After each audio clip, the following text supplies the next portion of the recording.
New rooftop vibes. What you saying, Tilly? I mean, we've been here before, so I already knew it was sick. We're meant to be like bigging it up right now. This is like the future backdrop for all the videos. Don't be like, oh, we've been here before, so it doesn't matter, mate. You know what I mean? Oh my god, this rooftop is so sick. Well, it is sick, but... The whole of London, you've got like East London, Central London, West London. We had all the fireworks in the house, man. It's top drawer. You can also see the Emirates Stadium, which I asked if they could remove it from the eye line, but they said they couldn't. But I can almost smell it. Shall I get cracking? You want to go and build some more furniture, Mrs. IKEA? Our deal when we got the furniture was that I said I can build all of it, hence why I am building it. Which means now that it was, she said it, so I'm just here making Chelsea videos. George didn't really care about getting new stuff, but I wanted new stuff, and he said, well, then you can build it. And I said, yeah, I can. Tell me 6 things that you learned yesterday. 6 things that I learned yesterday is Ferreira, what's his name? Paulo Ferreira, legend. No, yeah, he was a legend. But the other guy, that was really annoying. Foursquare. Foursquare? Ben Foursquare? No, Fostner. you mean Ben Foster, not Fostner, Ben Foster. He say, I shouldn't eat like that in a video again. I need to go to a game to enjoy it. We're going to Ajax together on Tuesday night, meeting Eunice beforehand. You go and build IKEA. Also, put in the comments down below if you want me to commentate the video on when we watch Ajax. Instead of George. Go on then. I don't want to leave you. Bye. Älskar dig, min svenska flickvän. I've also remembered, if you look over towards further east, we can also see West Ham's ground as well. So surrounded by some horrible sights, but some also beautiful ones as well. Welcome back to 6 things that we learned from the new settings. It's going to be a mixture of like, if it's raining, which will probably be the majority of the time because we live in the United Kingdom in Londres. I'll probably be inside in the office area of the living room. If not, if it's not raining like today, got some beautiful sights of London behind me. It's a bit washed out because the sun's coming from that way. Anyway, 6 things that we learned from Watford 1, Chelsea 2 in the Premier League, Chelsea's 7th consecutive away win, our 5th consecutive away win in the Premier League. There was something about the performance yesterday that I actually think was better than any of the high scoring wins we've had so far, and in this video I'm going to go into the reasons why. And before we get into anything, the bonus thing that we learnt yesterday is that Ben Foster, I mean, can Chelsea sign him please? Like, instead of having to play against this geezer who just turns up as if he's flipping the Hulk every time we play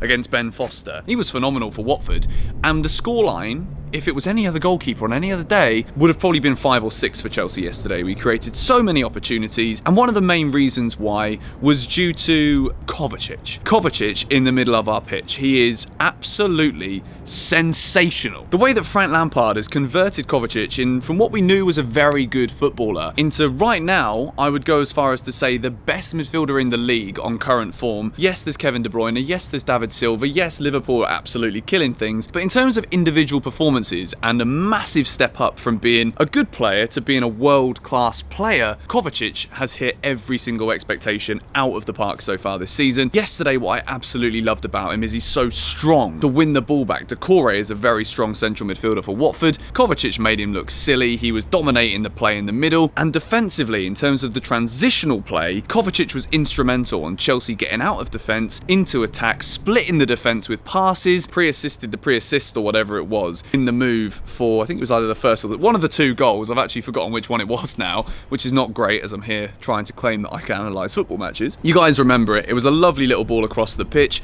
Kovacic has got an eye for a pass, he's also got a great eye for a tackle, and he's got a football in mind that works very, very well. The man has come on leaps and bounds under Frank Lampard, and yesterday, yet again, it was the man of the match, unquestionably for me. We had Tammy Abraham in there with a goal and an assist, some other great performances as well that we'll get onto within this video. As you can see, 6 green boxes. It was another brilliant day yesterday for Chelsea. It was only 2-1, but Mateo Kovacic was absolutely brilliant in the middle when he got the ball on the edge of the box. If he scores a goal anytime soon, the Chelsea fans that have been absolutely incredible as away fans so far this season, we're going to go mental if Kovacic and when Kovacic scores. It's getting closer. You can see him getting into more attacking, aggressive positions going forward, and I do think it's only a matter of time before Kovacic finds the back of the net. So player number 2 and box number 2, we're going to talk about the magician, Jorginho. Again, this man this season has just gone up more than a level. He's gone up multiple levels so far this season, Jorginho. That pass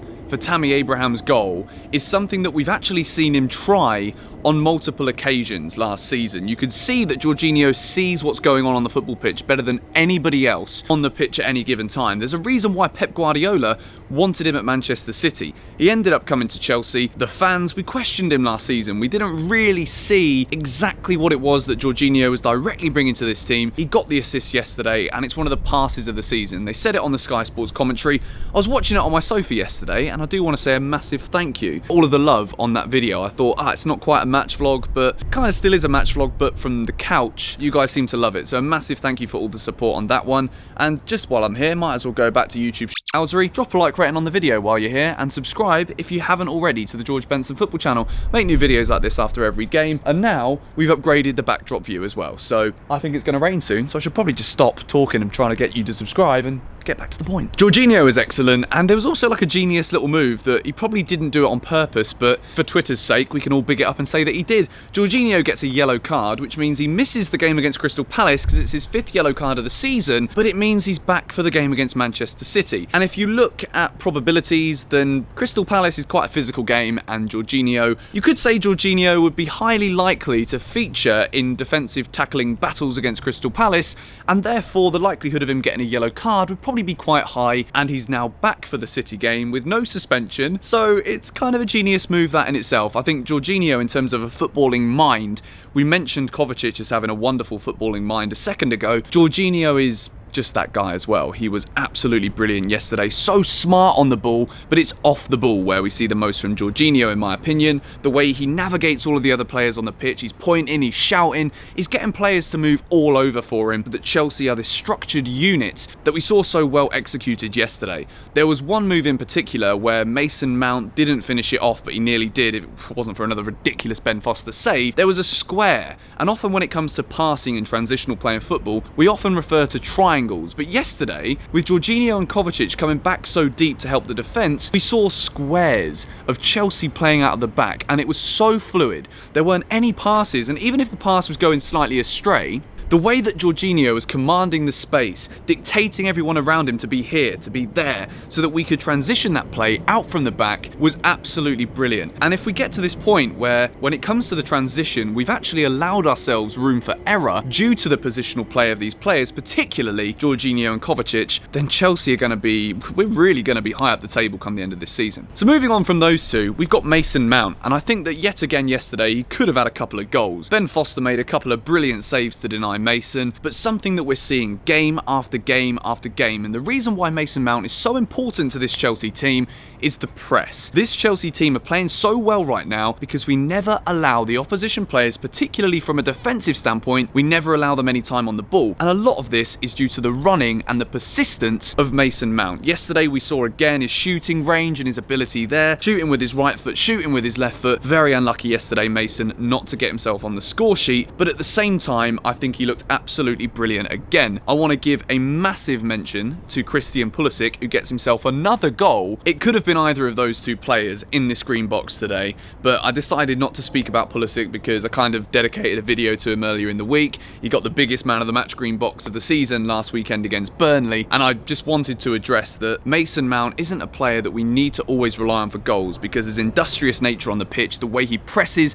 closes down opponents, is such a key to Chelsea winning back possession, and when we're in possession we look so comfortable, and that is a big reason why we're creating so many opportunities and also scoring goals. So point number 4, and I said that if there was an award for the most improved, Kovacic would probably be up there, but this man, in terms of improvement from week number 1 to now in match week number 11, Kurt Zouma was absolutely flawless at the back again yesterday for Chelsea, and right now we have got a serious selection dilemma. When you look at N'Golo Kante, we're at a point, and I can't believe I'm even saying this, we're at a point where there are players who were the first names on the team sheet in their given positions, where players that are currently on the pitch for us are playing so well and it is working so efficiently that players like Rudiger might not be able to get back into this team due to the star quality of Kurt Zouma. He was absolutely brilliant yesterday. Aerial battles, presence at the back, the way he positioned himself to make sure that Watford weren't able to create opportunities in the box as well. He was winning all of his duels.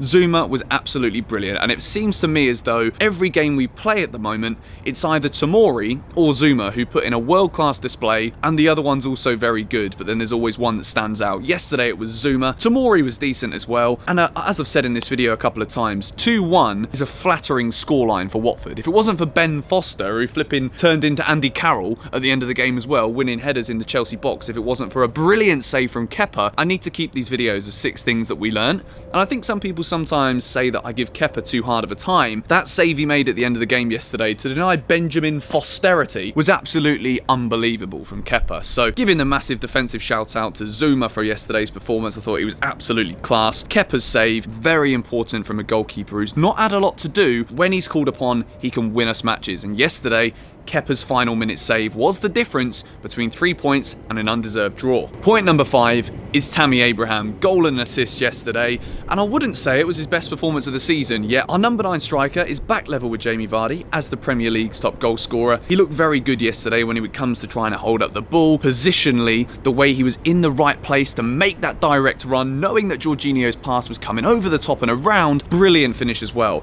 People sometimes think that with a one-on-one, a striker must score. That finish yesterday from Tammy was not an easy one. He had to think about it. He had the option to either take it towards the keeper's right onto his left foot, which isn't as favourable as his right. He could have taken a touch and brought it out away from the goalkeeper's left, but he took it first time. It's an instinctive finish to know he needed to get just about enough height over it for it to not go over the bar. He didn't panic. It wasn't like he's just hit a little snapshot at it and he's missed the opportunity. It was a perfect finish from Tammy Abraham, and to get into the position as well for Pulisic's assist. I mentioned it in my little sofa couch vlog thing. I said that it was like FIFA. It was so basic yet so effective from Chelsea, and Tammy Abraham's positioning was absolutely class yesterday. He gets himself another goal.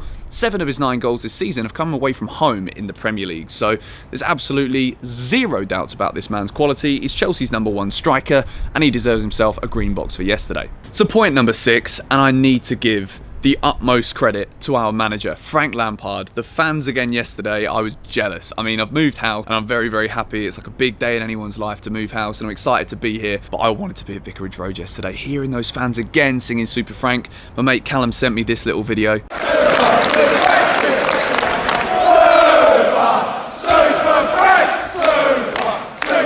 Absolutely phenomenal. Super Frank, what he has done to Chelsea Football Club, not even just the players. We could spend a whole video about how Lampard's management and how Lampard's style is benefiting each and every player in this Chelsea team. Everybody is improving as a result of the tactical nuance that Lampard is installing into this Chelsea side. The way we press, the way we play from the back, it benefits everybody's ability that we've got available to us. And considering a transfer ban, the way that Lampard has revolutionised our entire football club, it's, you know, if he doesn't win October Manager of the Month, I'm going to start a petition and I will hang a flag off this balcony so that everybody who goes past on the train knows that when it comes to voting for the Premier League Manager of the Month for November, even if Frank doesn't win another game this month, which, touch wood, you guys are on wood right now, we'll make it happen somehow. I don't know how. I think I've got enough influence to do that. I don't, but it is what it is. Frank Lampard has been absolutely instrumental in everything that we've done that is a positive, developing from last season, which we got to remember, no disrespect to Sarri, but he didn't really have the whole club the way that Lampard has this whole club.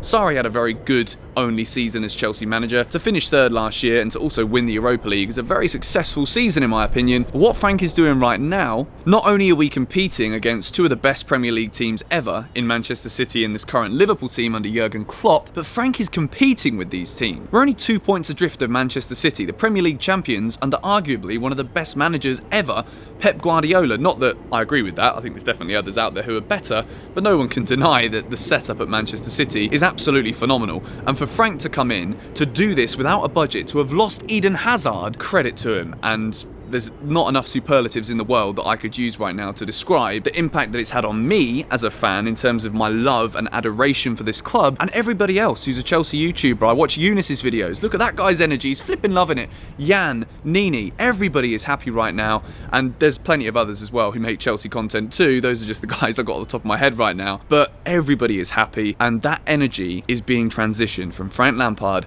to us fans, to the players on the pitch, the camaraderie. It's unbelievable. And on that note, going to wrap up the 6 things we learnt video today. For some stupid reason, I thought the Ajax game was on Wednesday. It's actually on Tuesday, so I'll be going to Ajax on Tuesday. Going to do like a little roundup video, Chelsea fans react kind of thing, to let me know your thoughts on the game and everything going on at Chelsea right now in the comments down below, and you guys might feature in tomorrow's video. Depending on the weather, I might come back up here again. It's pretty sick, to be honest. I'm so excited for the content we're going to be able to make here up in London. Going to try and get a bit more collaborative as well, in terms of maybe getting some fans from other clubs in for match previews. I want to set up some cool stuff for the podcast up here so that we can film some of the episodes as well as it just being audio. If you want to go and follow and subscribe, links to the Spotify and iTunes are in the description. Plenty of stuff to talk about this coming week. It's the final week before another international break, and then at that point YouTube goes to sleep for a while, but I'll still be making daily videos, so stay tuned for that one. And yeah, thank you guys for watching. Hit the like button if you enjoyed the 6 things that we learned. Watford 1, Chelsea 2. Subscribe if you haven't already.